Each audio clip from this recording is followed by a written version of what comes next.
김선우 시인의 깨끗한 식사에 대해서 살펴보도록 하겠습니다. 식사는 깨끗하게 해야 돼요. 그죠? 지저분하게 하면은 옆에 있는 사람들이 좀 힘들어. 근데 그걸 얘기하는 걸까? 식사 예절? 그럴 수도 있고 아닐 수도 있고. 잠깐 우리는 여기서 생태주의 문학이라고 하는 거에 대해서 잠깐 살펴볼 필요가 있을 것 같아요. 인간은 인간 혼자 사는 건 아니죠. 우리가 이제는 어떤 피라미드라고 하는 걸 중학교 때, 고등학교 때 배웠을 거예요. 그죠? 어떤 생물 피라미드 맨 밑에는 초식 동물, 식물류부터 시작해서 초식 동물 있고, 육식 동물 있고, 아주 맨 마지막에 위에 인간까지 올라가죠. 근데 그렇게 이제는 서로 먹고 먹히는 관계, 이렇게 보는 것이 아니라 인간을 생태계의 일부로 보지만 자연과 조화를 이루어야 한다는 생각. 뭐라고? 자연과 조화를 이루어야 한다는 생각. 포식자 그런 개념이 아니에요. 자, 근대 이후 자본주의 문명에 대한 반성을 토대로 여기서는 또 뭐가 나왔어? 자본주의 인간 중심적 사고를 비판하고 모든 생명체가 고유한 권리를 가지고 있다는 태도를 문학으로 형상화하는 것을 우리는 생태주의 문학이라고 한다고 합니다. 굳이 이것을 이 시 앞에다 까는 거는 이러한 관점으로 보라는 거겠죠. 그래야 시를 제대로 읽을 수 있다.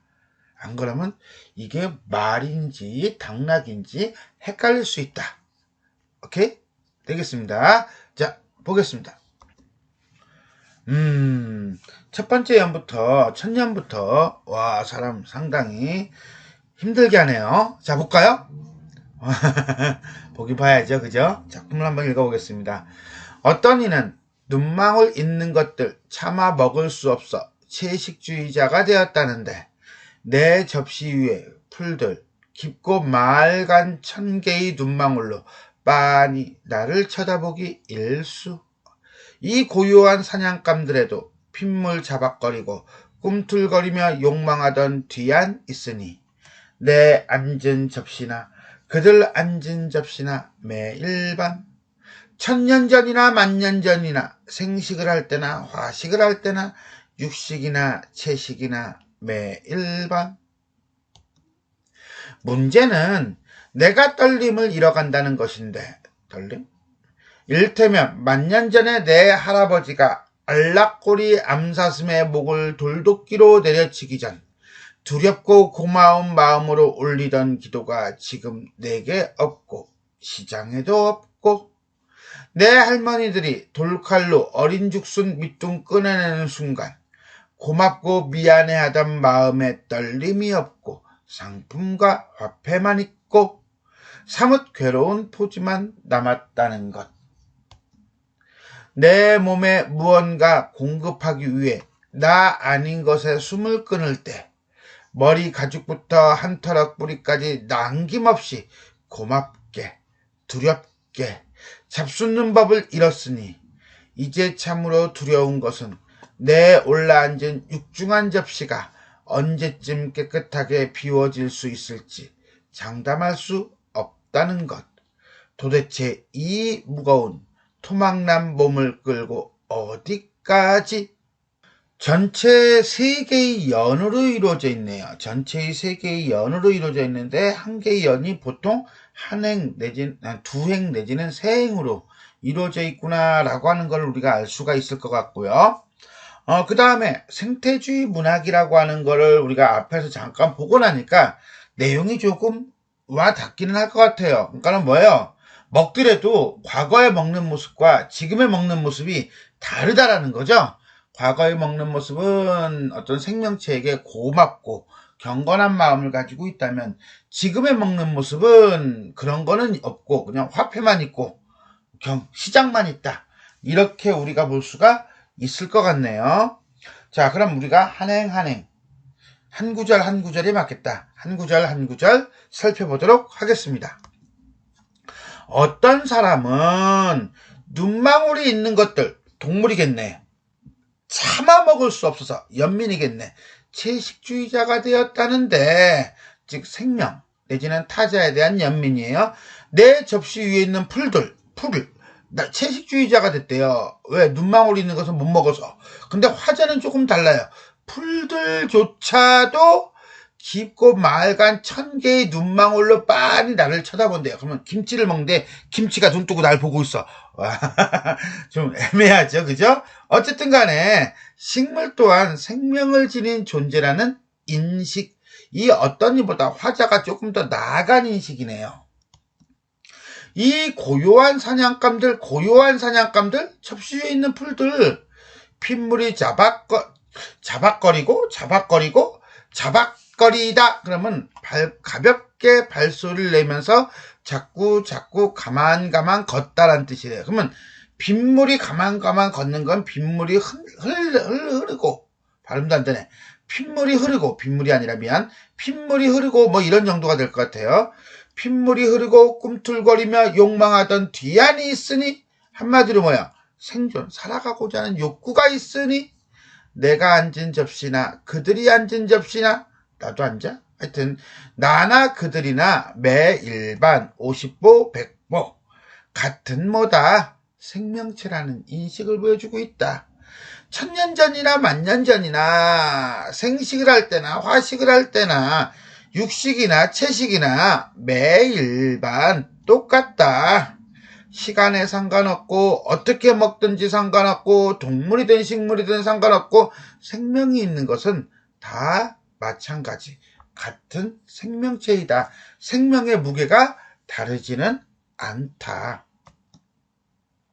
첫 번째 연은요, 1년은 화자가 처한 상황이죠. 뭐예요? 접시 위에 있는 음식물, 아마 이건 채소나 뭐 이쪽이 될 것 같아요. 그것을 떠올리거나 바라보고 있는 거다라고 보시면 되겠습니다. 문제는 프라블럼이즈 내가 떨림을 잃어간다는 것인데, 떨림?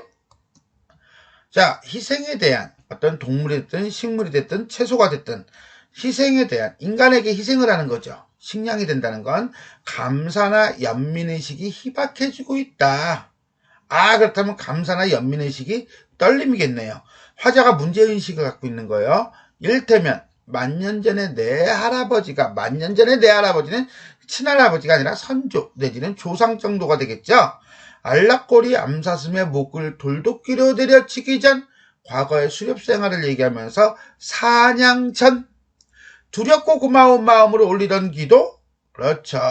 동물의 희생에 대한 감사나 연민의식이 지금 내게는 없고, 시장에도 없고, 나에서 시장으로, 자본주의 사회로 확장이 되고 있습니다. 자, 여기서 말하는 시장에도 없다라고 하는 것은 결국 뭡니까?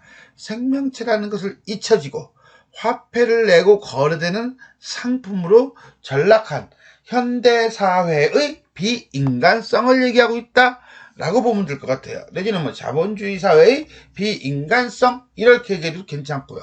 상업사회의 비인간성이라고 해도 상관은 없겠습니다만, 어쨌거나 저쨌거나 요쨌거나 그쨌거나 간에 부정적인 현대사회죠. 자, 할아버지라고 하는 과거와 그 다음에 지금이라고 하는 현재를 대비해서 현대사회의 문제점을 지적하고 있다. 내 할머니들이, 역시 조상이겠네요. 돌칼로 어린 죽순의 밑둥을 끊어내는 순간, 이거는 과거의 채집활동이 되겠다. 그죠? 캐는 거니까요. 고맙고 미안해하던, 식물에게조차 고맙고 미안해하던 마음의 떨림, 그것이 지금 나에게는 없고 상품과 화폐만 있고, 자, 요게 과거에는 있었고요. 그렇죠? 식물의 희생에 대한 감사나 연민, 지금 나는 없다는 거죠. 물론 상품과 화폐도 역시 마찬가지로 현대사회를 얘기하는 거고요. 자본주의 사회를 얘기하는 거예요. 그러면 괴로운 포즈만 남았다는데, 괴로운 포즈는 뭡니까? 그거는 고맙고 미안해하는 마음 없이 그냥 밥 먹는 거, 가격으로만 평가하는 화자의 모습이라고 볼 수가 있겠습니다. 이연은 결국 뭡니까? 화자의 문제의식이죠. 과거와 현대를 대비하면서, 자, 동물이 됐든 식물이 됐든 그 생명체에게 고맙고 미안해하던 마음의 떨림을 잃어가고 있는 모습이다. 그 다음에 자본주의화되고, 그 다음에 또 가격으로만 평가하는 그러한 세태, 현대사회에 대한 문제점을 제시하고 있다라고 볼 수 있겠습니다. 내 몸에 무언가를 공급하기 위해 나 아닌 것에 숨을 끊을 때, 즉 한마디로 말해서 나의 생존을 위해 타자의 목숨을 끊을 때, 내가 무엇인가를 먹을 때, 머리 가죽부터 한 털락의 뿌리까지, 머리 가죽? 이건 동물이겠네요. 한 털락의 뿌리? 이건 식물이겠네요. 그래서 머리부터 뿌리까지가 처음부터 끝까지 전부 다 이렇게 되겠네요. 온갖 생명체의 모든 것이라고 해석하면 되겠어요. 그럼 대유법이죠. 남김없이 고맙게 두렵게 잡수는 법, 이걸 한 단어로 아까 뭐랬죠? 떨림. 자, 우리가 해석할 때는 감사나 연민의 식을 잃었으니 흐려짐. 남김없이 고맙게 두렵게 먹는 마음가짐을 회복해야 함을 역설적으로 드러내고 있다. 이제 참으로 두려운 것은 내가 올라앉은 육중한 접시예요. 내가 올라앉은 육중한 접시라는 것은 결국 화자 자신도 다른 존재의 음식이 될 수 있다는 역지사지 입장 바꿔 생각해봐.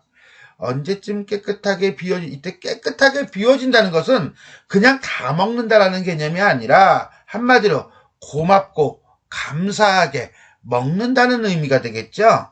을 장담할 수 없다는 거. 도대체 이 무거운 토막난 몸을 끌고 어디까지, 이 무거운 토막난 몸은 음식이 된 화자예요. 그 상상력을 발휘하고 있는 겁니다. 어디까지 해야 할 것인가? 화자의 두려움이죠. 자, 내 육중한 접시가 언제쯤 깨끗하게 비워질지, 고맙고 미안한 마음을 느끼면서 먹을 수 있을지 장담할 수 없다. 전체적으로 정리한다면요, 기본적으로 이거는 내가 진짜 누구의 음식이 된다는 얘기는 아닐 거예요. 그죠? 성찰적이고요. 고백적이다. 현대의 어떤 식사, 내지는 현대인의 식사에 대한 얘기네요. 고맙고 미안한 마음을 갖지 않는 현대의 식사에 대한 비판. 산문 형태이지만 종결 의미가 없어요. 그래서 이다 이런 건 없고요. 그러다 보니까 상당히 간결한 느낌을 주면서 여운을 줘요. 예를 들어 봅시다. 예를 들어서요. 자, 생식을 할 때나 화식을 할 때나 육식이나 채식이나 매일 밤 사뭇 괴로운 포즈만 남았다는 것, 토막난 몸을 끌고 어디까지 라고 해가지고 서술격 조사, 이다나 용언을 사용하지 않고 시적 여운을 준다는 거, 요게 또 하나의 특징이라고 볼 수 있겠습니다. 두 번째는 괄호를 사용하여 현대 문명에 대한 비판적 태도를 보여주고 있다. 자, 과거는 어땠는데요? 고맙고 두려운 마음에 기도를 올렸고요. 그 다음에 마음에 떨림이 있었어요. 그것은 곧 희생되는 타자에 대한 감사와 연민이다. 근데 현대는 어떻다? 내겐 없다는 거예요. 물론 시장에도 없어요. 뭐만 있어요? 상품과 화폐만 있어요. 결국 시장 논리로 거래되는 상품으로 전락이 됐다는 거예요. 이러한 현대 문명에 대해서 화자는 과거와 현재의 대비를 통해서 이러한 시장으로 거래되고 있는, 상품으로 거래되는 그러한 문제점을 지적하고 있다라고 볼 수 있겠습니다. 지금까지 김선우 시인의 깨끗한 식사에 대해 살펴보았습니다. 수고하셨습니다.